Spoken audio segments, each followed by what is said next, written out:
Hey besties, welcome back to Yellow Med. Today we're shifting gears a bit and diving into biostatistics. Now, I'll be honest, biostats can be tricky to cover in a podcast format because so much relies on math, equations, visuals, and graphs. That means it's really up to you, the listener, to take what you hear today and reinforce it with practice questions on your own. I also recommend having your laptop or tablet open so you can look at graphs and examples I'm talking about while I go through this podcast. I think it will make everything click just a little bit easier. In this series, I'm going to focus on high-yield definitions, must-know equations, and practical tips and tricks that you absolutely need to know for the USMLE Step 2 and even for some of your shelf exams. My goal is to try to keep this as cohesive and clear as possible while following the USMLE Step 2 outline that came out in 2024. I want you leaving this podcast feeling confident that we hit all the essentials and giving you all the information so you can start your practice questions right away. So let's get started. In this podcast, I'm going to talk about epidemiology and population health. We're first going to start with incidence. Incidence is the number of new cases of a disease that occur in a population over a defined period of time. Think of it as measuring risk. For example, if we say there are 50 new cases of tuberculosis per 100,000 people per year, that's an incidence. Please, besties, remember, incidence is the number of new cases divided by the population at risk. Therefore, you must subtract those with the disease from the total population because if they have the disease, they are no longer deemed at risk. There are a couple flavors here. First is something called cumulative incidence. This looks at the proportion of a population that develops disease over a specific time. Next is incidence rate or incidence density. This takes into account the total person time at risk, basically how long people are actually observed in the study. Now let's compare this to prevalence. Prevalence tells us the proportion of the population that already has the disease at a given time. This is a snapshot in time. So if I say 10% of adults in the United States have diabetes right now, that's prevalence. It is important for the USMLE Step 2 exams to understand that prevalence equals pretest probability, and it is influenced by both incidence and duration of disease. So if a disease lasts a long time, like diabetes, even if the incidence is stable, the prevalence can be high. On the other hand, if a disease is short-lived, like the common cold, prevalence stays low, even though incidence may be high. Let's go over some examples that you might see on your exams. First is example 1, chronic diseases. Chronic diseases like diabetes or hypertension tend to increase prevalence because people live with them for a long time. Incidence may also rise, but usually much less dramatically. The next example is a new drug that prolongs survival. If a therapy extends survival without curing the disease, prevalence increases because patients live longer with the condition. Incidence remains unchanged since the drug doesn't prevent new cases. The next example is fatal diseases. For rapidly fatal diseases like untreated pancreatic cancer or Ebola, prevalence and incidence look similar. That's because people are diagnosed, which means the incidence, and die so quickly that they don't remain in the quote-unquote pool long enough to inflate the prevalence. And my last example is just a new primary prevention method that comes out. If a new effective prevention strategy is introduced, such as vaccines, smoking bans, or clean water interventions, both incidence and prevalence decrease because fewer people are developing the disease in the first place. So a key takeaway here is for increased survival, there's increased prevalence, but the same incidence. For chronic diseases, there's increase in prevalence more than there is an increase in incidence. For fatal disease, prevalence and incidence are around the same. And for primary prevention, both prevalence and incidence are decreased. And in summary, incidence means new cases, risk over time, and prevalence equals existing cases, which is a snapshot in time at a moment. So moving on to measures of health status. The most basic building block here is rate. A rate is simply the number of events divided by the population at risk over a specific period of time.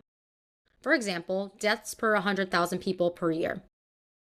Within rates, we have two important types, one being crude rate and the other being an adjusted rate. Starting off, a crude rate is just the raw number. like the crude death rate, which tells you the total number of deaths in a population without adjusting for anything else. But crude rates can be misleading. For example, Florida has a higher crude death rate than Alaska. But that's mainly because Florida has more older adults. To fix this, we use adjusted rates. An age-adjusted mortality rate levels the playing field by standardizing to a reference population, so we can make fair comparisons.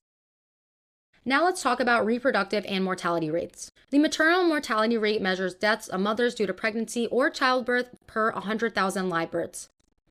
The neonatal mortality rate measures death within the first 28 days of life. The infant mortality rate extends that window to death under 1 year of age. And then we have the under 5 mortality rate, which is exactly what it sounds like, deaths before the child's 5th birthday. Now let's separate two key concepts, mortality versus morbidity. Mortality refers to death, specifically how often death occurs in a population. So the crude mortality rate is the total number of deaths per 100,000 people in a year. A cause-specific mortality rate looks at deaths from a specific or certain disease like cancer mortality. And again, the infant mortality rate again focuses on death under the age of 1 per 100,000 live births. This differs from morbidity, which refers to illness, disease, or disability and not death. It captures how often people are living with health conditions. We measure it using incidence and prevalence. Morbidity can also reflect the burden of disease, like how many people are hospitalized or have complications. So, for example, if a city of 100,000 people, 5,000 of those people have diabetes, then the prevalence of diabetes is 5%. Here's a simple distinction. Mortality tells us how deadly a disease is, where morbidity tells us how common or burdensome a disease is. Think of a person with diabetes. While they're alive and managing the disease, that contributes to the morbidity status. If they later die from complications of diabetes, that's recorded under mortality. So I'm going to be switching gears and talking about survival analysis now. This is a method used when we're studying outcomes over time, usually time until an event like death, relapse, or recovery. The USMLE loves giving survival analysis with a common tool called a Kaplan-Meier curve. So what does this Kaplan-Meier curve show? This curve plots the probability of survival over time. This would be a perfect time to take out your laptop and just look at what a Kaplan-Meier curve looks like, because it can get a little confusing with the questions that they ask. So if you have it out, the y-axis represents the survival probability in percentage. Therefore, the top of the curve is 100%, as everyone in the study is living at the beginning. And then the curve starts to decrease in a stepwise function, eventually making it to 0 or at least lower on the curve. This means that more patients are dying over time. And of course, the x-axis represents time. So why is this useful? This lets us compare different treatment groups. For example, if we're studying 2 cancer drugs, the Kaplan-Meier curves will show us how long patients in each group survive and whether one treatment group leads to longer survival. The Kaplan-Meier curve is so key because it handles censored data. This means patients who are lost to follow-up or drop out, they don't get thrown away from the study. Instead, their data is included until the point where they were last known to be alive. This prevents bias and gives us a clear picture of survival probabilities. The Kaplan-Meier curve also tells us median survival time. This is the point on the curve where 50% of the patients are still alive. If you look across the 50% survival mark on the y-axis, then drop your finger down to the x-axis, that's the median survival time. This is often the number that gets reported in clinical trials because it summarizes the typical survival experience of patients in that group. If you look at a Kaplan-Meier curve, you will see it almost looks like steps. And every time there is a censored patient, you will see a downward step. So some key takeaways here are that Kaplan-Meier curves are about survival over time, and it lets us compare treatment groups. And it's important to remember that they handle censored data and the median survival time, which gives us a single high-yield summary of patient outcomes. Think of it like this. If you want to visually answer the question, which treatment helps patients live longer and by how much, the Kaplan-Meier curve is your go-to graph. I'm next going to talk about composite health indicators. I haven't seen these asked on the exam a lot, so I'm just going to go over some definitions. The first is years of potential life loss, which just measures premature mortality. The next is quality adjusted years or life years, which adjusts years of life for quality of health. So it's basically quality of life. And then the next is disability adjusted life years, which measures years lost to disability and years of life lost due to that disability. And lastly, standardized mortality ratio, which is the ratio of observed to expected deaths in a population. Like I said, I'm putting this here for completeness sake because it was on the outline by the USMLE Step 2. It's not as high yield as other topics, but I just wanted to put it in here so you cover everything. What I'm going to talk about next, however, is extremely high yield. So please lock in, besties. If you were falling asleep during this podcast, please wake back up for this because this one is something you don't want to miss. Next, we're going to be talking about demographics and population health and how we read population pyramids. So a population pyramid is a graph that shows the distribution of population by age and sex. The shape tells us a lot about the future health challenges and priorities that that population will face. There are three main types: expansive, constrictive, and stationary. The first one I'll talk about is expansive. The expansive pyramid has a broad base and a narrow top. It looks like a triangle, and it just means that there's lots of young people and few elderly people. This reflects a high birth and fertility rate and high death rates as well. And it also shows us that they have short life expectancies in that population. This can be seen in developing countries with rapid growth population like Uganda. This relates to epidemiology and population health because due to their high fertility rate, we know that they would need more maternal services. The next type of pyramid is a constrictive pyramid. This has a narrow base and a wider middle. To me, I look at this one like an upside down triangle. This pyramid has fewer young people and more older adults, and it translates to having low birth rates and longer life expectancies. This is seen in aging developed nations where the population is shrinking, such as Germany. And then the last type of pyramid is a stationary pyramid.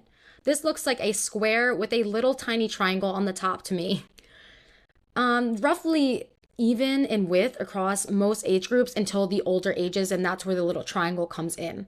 But it mostly looks like a box. This pyramid reflects a low birth rate and death rate and a stable population size. It also shows increased life expectancy and a slow growth. An example of this would be the United States or Canada. So how do these graphs connect to epidemiology? Because of the shape of the pyramid influences the measure of mortality and morbidity and health priorities, we can use these graphs to see what this population needs in a public health standpoint. So for example, in an aging population, you'll see higher morbidity from chronic diseases like diabetes, cancer, and heart disease, and a higher mortality in older age groups. So in this instance, healthcare needs to focus on chronic disease management, palliative care, and long-term support. If we focus on the younger population, if you see more maternal and child mortality, you will see that public health priorities lie with vaccination programs, nutrition programs, and ways to reduce maternal and infant deaths.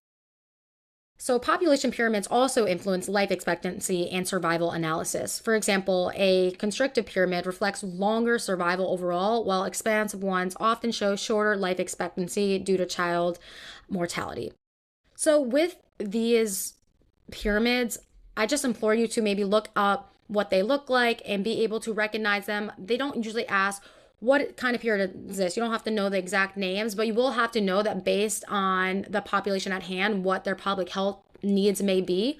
And it's also important to recognize that, say, they'll give you a graph you've never seen before, and a lot of people that through ages like 30 to like 60 are smaller. There's not a lot of them on the graph.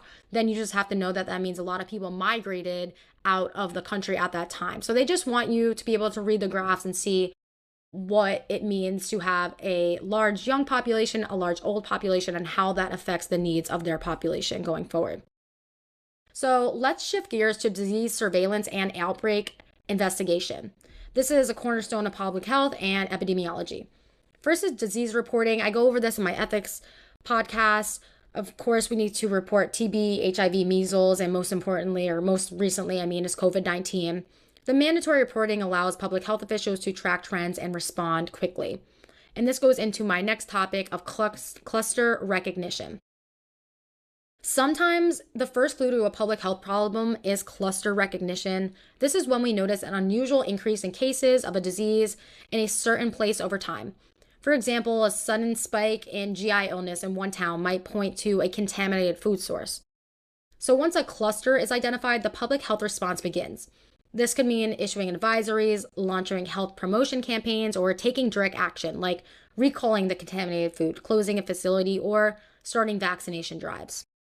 And this connects to communicable, oh my God, I can never say that word, besties, communicable disease transmission. One useful measure for this is attack rate. This is just the proportion of people who become ill after being exposed. So, for instance, if 100 people attend a picnic and 60 get sick from the food poisoning, the attack rate is 30%. Another key concept is herd immunity. When enough people in a community are immune, either through vaccination or prior infection, the spread of disease slows down dramatically, and it protects those who are not not immune to the disease at hand, or they are just immune compromised and can't get a vaccine.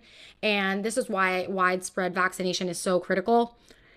And speaking of vaccines, we measure their impact through vaccine effectiveness. This is the reduction in disease among vaccinated people compared to those unvaccinated. So, for example, if the flu vaccine reduces the risk of the flu by 60%, that's the effectiveness in the real world setting. And finally, I just want you guys to remember that not all diseases are reportable. Like measles, TB, syphilis, COVID, of course, are reportable, but some of them are not. And we make sure we report them because they want to be closely monitored because they have high potential for outbreaks. So, key takeaway for this information is just disease surveillance and outbreak investigation save lives by spotting the problems early, containing transmission, and protecting communities through tools like reporting, vaccination, and public health interventions. So I think I'm going to stop here today, besties.